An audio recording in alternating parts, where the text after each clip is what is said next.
So today's topic is nuclear power plants, and as far as I'm concerned, in my humble opinion, nuclear power plants are about the worst thing we can use to produce fuel or energy on this planet, using radioactive fuel to boil water to spin a turbine.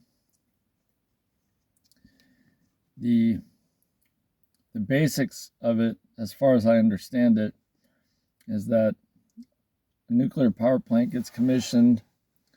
Its initial lease upon completion is 40 years, and then the lease can be renewed for 20 years and then renewed again for another 20 years. That's a total of 80 years for a total lease cycle of a nuclear power plant. And then the nuclear power plant has to be decommissioned and shut down. In the meantime, the waste byproducts being produced by the nuclear power plant can have a half-life of upwards of 24,000 years, such as plutonium. So it doesn't make any sense for a nuclear power plant that may not last 80 years, if it even can last 80 years, which is debatable. They're not really doing that so far. As well as put out 100% of the power output it's supposed to put out, which they're also not achieving at almost any nuclear power plant. None of them are running at peak efficiency. And then the cost of operating, maintaining, mining, getting rid of the waste, and decommissioning the buildings is billions upon billions of dollars. And that seems like a huge waste of taxpayer money, because taxpayers are on the hook to pay for these nuclear power plants, and the ratepayer has to pay for the nuclear power plants. And they don't really get a benefit of a lowered cost of energy, so it doesn't make sense to have a power plant that will only run for a maximum of 80 years while putting waste into the environment that could last up to 24,000 years and still be toxic. These issues have to be addressed because there's a large push to make modular nuclear power plants. Regardless of the technology that they're using radioactive materials, whether it's thorium, molten salt thorium, or if they're taking uranium and they're reusing it, or they're taking other radioactive waste materials and reusing it. The end result is that the waste cycle is extreme, and it's inappropriate and unethical to destroy our waterways and our land to scrub a small amount of carbon dioxide out of the atmosphere. We could use a variety of other methods to accomplish the same means. We can burn alcohol. We can use electrolysis on water and split the atoms apart from each other and recombine them. We can burn hydrogen in the presence of oxygen and get water vapor. Methane, which is not, everybody thinks methane is really, really horrible, but when methane burns, it produces water vapor and a minor amount of CO2 and is extremely inexpensive. The problem that we're facing is that we have an overconsumption of energy as also. So buildings, if we insulated buildings in an appropriate fashion, we would reduce the requirement for heating and cooling the building dramatically if we increased insulation in all buildings. And that would reduce the requirement of the massive load of electricity being produced or natural gas being produced. We could go to monolithic domes, which are heavily insulated concrete structures that are reinforced with rebar. And we could reduce repair requirements. We could reduce infestation of bugs, insects, and or vermin such as mice and rats, cockroaches and things. Termites cannot eat concrete, so that would be eradicated. Monolithic domes are well suited against earthquakes, hurricanes, tornadoes, tsunamis, and similar effects of weather. They're reinforced structures. They're in a roundish shape, so their strength is superior.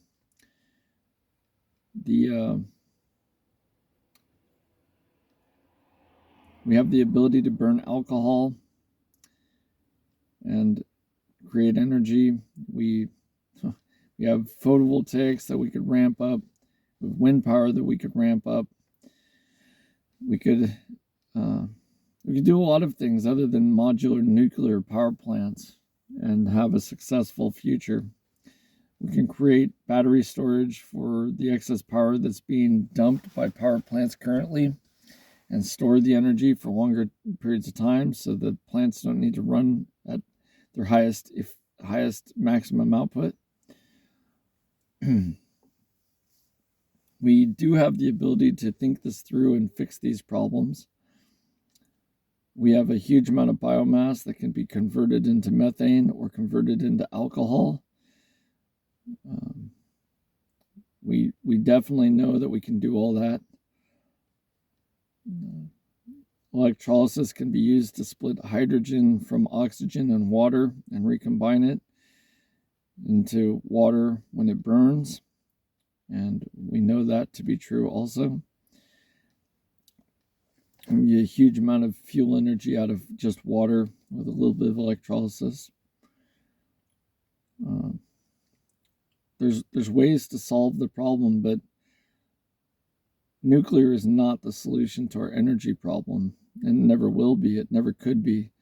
The life cycle of the nuclear power plants is just too short, and it's a very short-sighted person that thinks that scrubbing a little bit of CO2 out of the atmosphere for 80 years is better than worrying about the nuclear waste that's radioactive and carcinogenic for the next 24,000 years. That doesn't make any sense whatsoever.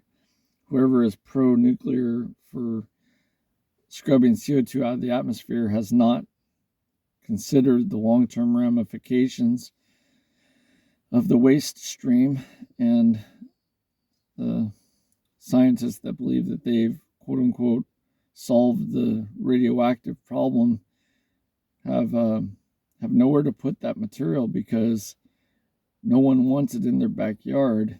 No one wants radioactive materials near them. And as of 2022, America alone, through its nuclear program, had produced in excess of 88,000 tons of nuclear waste. And we're not talking short tons, we're talking long tons, which are 2,240 pounds. So you take 88,000 and you multiply it by 2,240 pounds, and you get roughly 197 million tons. I mean, not tons, but pounds. 197 million pounds of waste material. And we have nowhere to put it that doesn't affect a community or a water body or an underground water source. And we have to protect ourselves from toxifying our water source, especially since in America we pull most of our water from underground. We are heavily reliant on wells and boring holes into the ground and putting little straws in the holes and then sucking the water out. This also leaves massive caves underneath the soil structure, and we're starting to have our land subside into said holes because air can be compressed, but water cannot be compressed. So when you take the water out of the cavity, the air compresses and the land lowers. We call it subsidence, I believe. And there are areas in California that have sunk 14 feet since we started pumping the water out. And 14 feet is taller than a building, taller than most buildings, most standard single-story buildings. 14 feet is almost a two-story building. It's pretty close. And that affects infrastructure, sewer, natural gas pipelines, underground power lines, and things of that nature. So, and it affects roads and how water transfers across the landscape. So, we need to devise other strategies about not only power, but how we pull water out of the ground and aren't recharging our water source. But if you put radioactive waste into any container and it eats through that container and then it gets into the water table, you're permanently poisoning the water table with a carcinogen. And it would make Flint, Michigan look like a joke if the powers that be contaminated our underground water source with plutonium or uranium or such said items. That would be a tragedy for the commons and very ill-advised. So far, there is no solution to the pollution of radioactive waste, and without it, it's the responsibility of the citizens not to toxify the planet. We are only here as stewards of the planet, and we need to take good care of the planet because we are a temporary event on the planet. 98 to 99% of all the species that have ever existed on the planet are currently extinct. What makes humans think that they are immune from extinction? This doesn't make sense. So while we're sitting there contemplating our future and how we're going to quote unquote survive or evolve or, be better for the planet, we need to make sure that we don't make it so toxic that we can't live on it. So we can reduce our power consumption. We can moderate our population. No, I am not discussing eugenics. I'm against eugenics in all its forms. I think that's ridiculous. I'm saying that the population, individuals, have the right to choose not to breed. I'm not saying anyone kill anybody. I think that's ridiculous. I don't think that forced sterilization is reasonable expectation.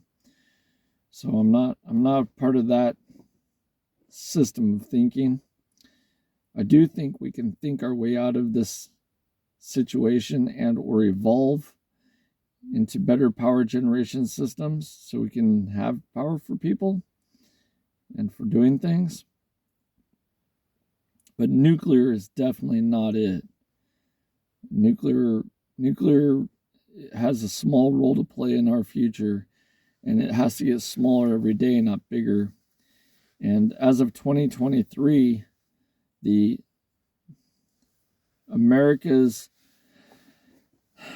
presidential leader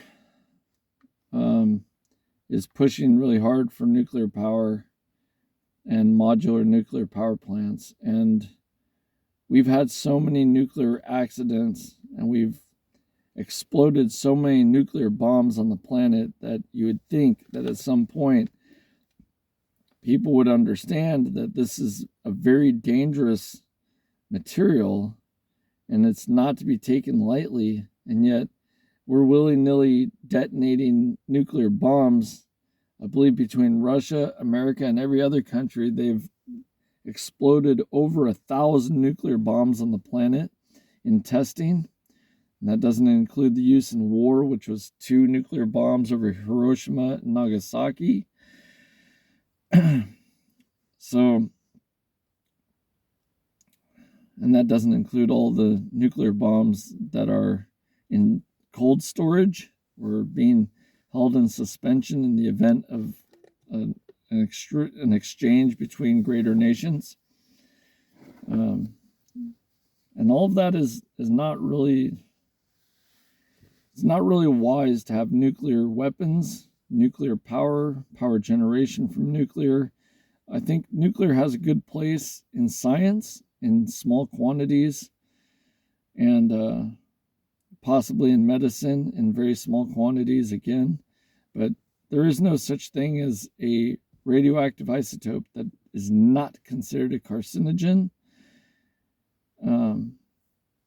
Anything that can damage your DNA and force your DNA to restructure itself prematurely is going to be a carcinogen. Anything that can damage the chromosome layer permanently into the future and mutate our cells is probably ill-advised to be utilized. And radioactive materials like uranium and plutonium and cesium and thorium and stuff, they're damaging, and they damage us at a genetic level. So we need to minimize that to the best of our ability. And I'm not saying that we go back to coal or burning oil. Burning coal and burning oil have significant risks to the health of the public. Burning coal and oil have the ability to put uranium and mercury and lead and sulfur dioxide into the atmosphere and cause extremely dangerous conditions for human health and the health of the planet. So I'm not pro coal and I'm not pro burning tar oils. I understand that we have fractional distillation and we can use that to fractionate out most of the materials that we use for chemicals in industry, but that's about where that sits. You don't want to actually ignite the stuff. You don't want to burn it. You want to heat it up and volatilize off the organic compounds and use fractional distillation to separate out those materials while not incinerating the tar or the coal or whatever it is. You just want to off-gas the chemicals and fractionally distill it. And once you distill it, you get a fairly pure product at low cost.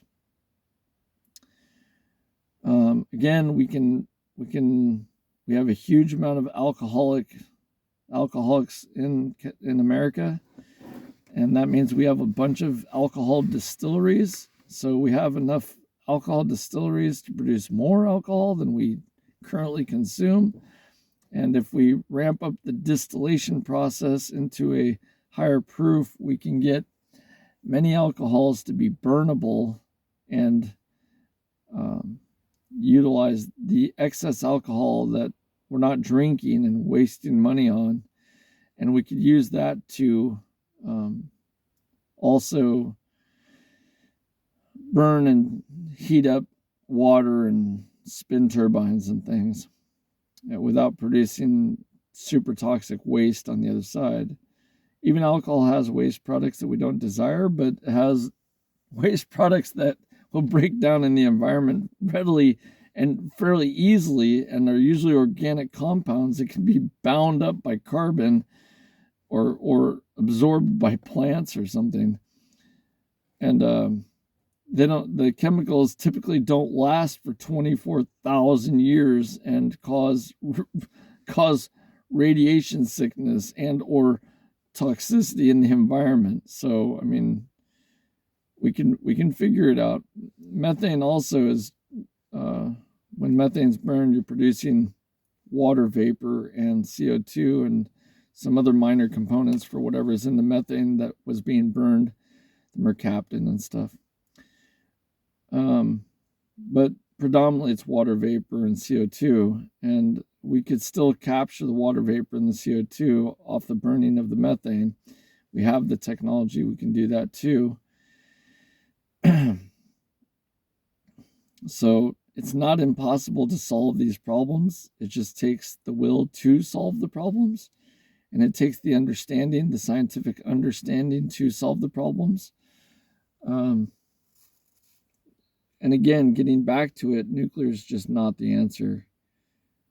We've had too many nuclear accidents, whether it's Chernobyl, Fukushima, 3 Mile Island, San Onofre, Diablo Canyon. That's just stuff in America. I'm not talking about Russia, England, France, Germany, Japan, Spain, any of the. I'm not talking about those. I'm just talking about America. We've had enough nuclear accidents in America to warrant not casual thought, but very deep, concerning thought on what we're doing with our nuclear potential, because we need to really reduce it because it's extremely dangerous. The really bad downside of radioactive isotopes is that when they're inhaled, when people inhale them from atmosphere, those radioactive isotopes get stuck in the bloodstream, and they go into things like heavy organs and or bone marrow and or fats, and they cannot be extracted, and this causes really extreme cancers to be produced in the body. Leukemia is a fairly problematic cause or reaction to inhaling radioactive isotopes. And when they explode nuclear bombs in the atmosphere, they're putting radioactive isotopes all over the planet in the atmosphere, and then we breathe them. And everybody wonders why the leukemia spike in America has gone up since the 1940s. Well, it doesn't take a rocket scientist to figure out that inhaling radioactive isotopes is really bad. Okay? It's just not, it's not that difficult of a concept. We should not be breathing that material. We also should not be eating it or drinking it. The body is better at passing the materials out of itself when they're consumed by ingestion versus inhalation. But that does not mean it's still a good idea. They can still get trapped inside the body's lower intestine or in the kidneys, and radioactive isotopes can cause long-term damage in those organs. So that's not wise either. But we're finding radioactive isotopes in all our foods, our lettuces, our grapes, our wine, in sealed bottles where it can't get in unless it's put in when the grapes were crushed into the wine barrel and or put into the glass flasks and wine bottles. So it's really quite dangerous. Another one that is really dangerous is having mushrooms uptake the heavy metals and concentrate them. We found certain mushrooms in Chernobyl that humans considered edible to be uptaking 10,000 times the background radiation in cesium, which is extremely toxic to humans if they eat them. But the mushroom is doing some cool stuff by gathering up the cesium and then having something like a boar come along and eat the fruiting body and then travel 20 miles away and die, and locking up the cesium component in the dying carcass of the boar or the deer, and it locks up the radioactive isotope in a carbon chain, and carbon is a moderator. We know that because we use graphite rods to moderate reactions inside of nuclear power plants when they scram their systems. So graphite rods get dropped in and moderate the reaction set, so that way the water doesn't overheat and boil off and become steam and explode with hydrogen explosions like happened at Chernobyl and Fukushima. I'm not saying that mushrooms are perfect, but they're part of the solution. Mushrooms have a tendency to uptake radioactive isotopes and use it to fuel their growing cycle. Mushrooms don't seem to be destroyed by radiation as other organisms are, but mushrooms also don't utilize photosynthesis, and they have to trade a lot of their chemicals with plants and animals to get the nutrients they need, and they have to scavenge a lot of materials, everything from rocks to wood to leaves, just to get the nutrients out to keep their bodies, their fruiting bodies going, and their mycelial bodies going. So it's really interesting that mushrooms can uptake such huge amounts of radioactive isotopes.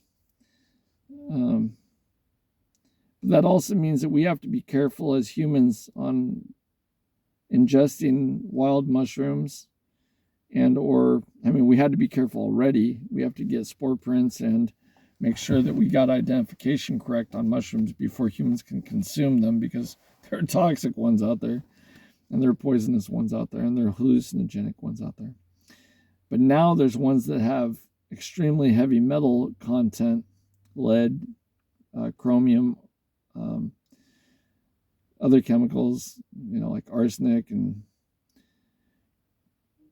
stuff that's fairly dangerous to us. Now we're finding that they're uptaking radioactive isotopes like cesium-137. So it's radiation is all around us all the time, but what we're talking about is not radiation from like the sun, although the sun is throwing a lot of radiation at us also. We're talking about stuff that we don't normally deal with, which is radioactive isotopes, uranium, plutonium, cesium, thorium, stuff like that we are concentrating as humans into theoretically useful items. So the solution to pollution is dilution, and we can take items like the elephant's foot that's in Chernobyl, and we can start cutting into it and taking little chunks off of it and spreading the radiation far away from itself. And that would reduce the chain reaction,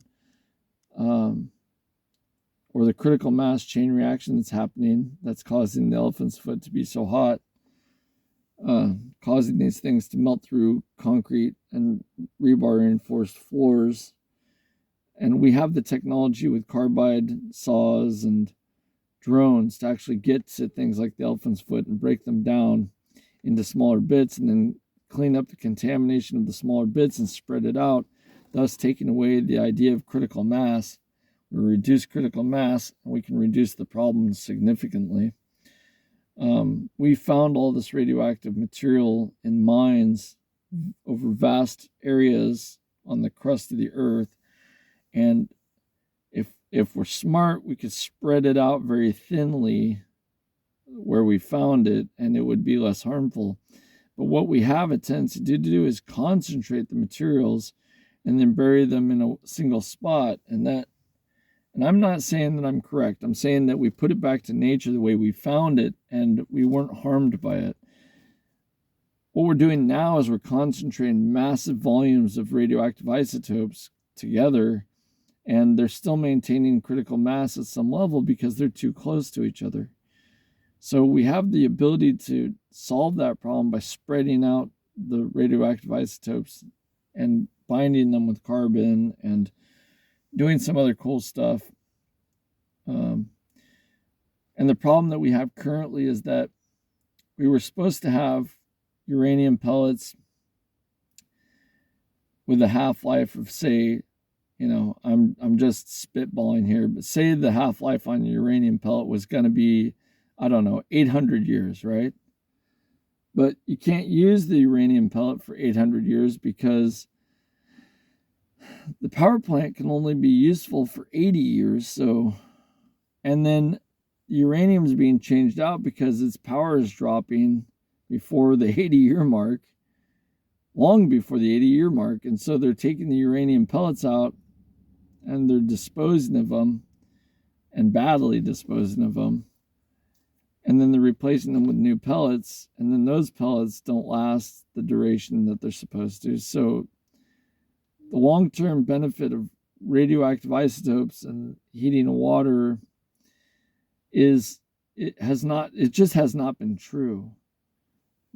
It's a falsehood to think that if you have a product that might last 800 years producing power, but it only lasts 5 years, something in either your math went wrong, or your understanding of the power output went wrong, or there's a design flaw in the system. But uranium and plutonium put out consistent power for long durations of time. And what that means is that they don't actually reduce their power output. So we shouldn't need to reduce or change out the power, the fuel component, the fuel rods or the fuel pellets.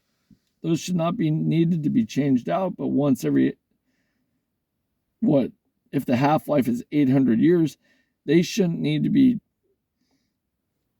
replaced, but maybe every 750 years, barely before the total of the half-life, because we don't know how long they've been sitting there. But it shouldn't be every 5 years for sure. And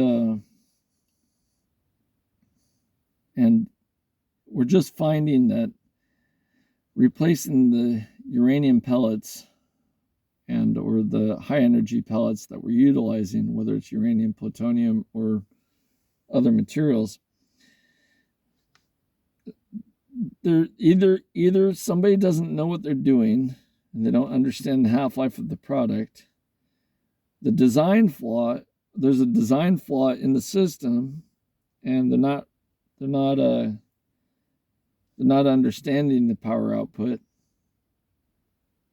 or it's actually reducing its power output because it's at critical mass and is creating new atomic isotopes, like converting uranium into high-end plutonium. Plutonium is not an element that we find in nature. We actually create plutonium by enriching uranium, getting it too close together, and that's just a whole nother story. The point of the matter is that enriched uranium into plutonium and depleted uranium that we use for military grade weapons, all of it's just dangerous. And we don't have a handle on the disposal. We don't have good locations for disposal. And so the nuclear power plants become tombs of the waste stream permanently. And that just doesn't seem like the right way to go about producing power if it's just not going to be economically feasible and not viable, because it doesn't even produce the amount of... Look, here's the real weird lowdown on nuclear. They don't produce 100% efficiency that they could at all times. Maybe they run at 40% or 60%, but they're never running at 100%. They could, and they don't. And so, by their best estimates of power production, the engineers have given 100% power production, but they're not reaching 100% because it's too dangerous, and they're keeping it between 40 and 60% power production, because running at 100% all the time is just too risky. So we can't even get the power output that the engineers have designed into the system because it's too risky, because they could have complications in the system and they wouldn't have any room for error. And we don't need room for error. We need to just not have nuclear power plants. If you have ideas on this, you want to have a civilized discussion, you can leave comments below.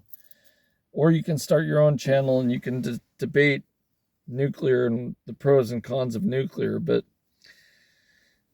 A 24,000-year waste problem does not equate well to an 80-year CO2 scrubbing problem with some minor benefit of power generation on the other side of it.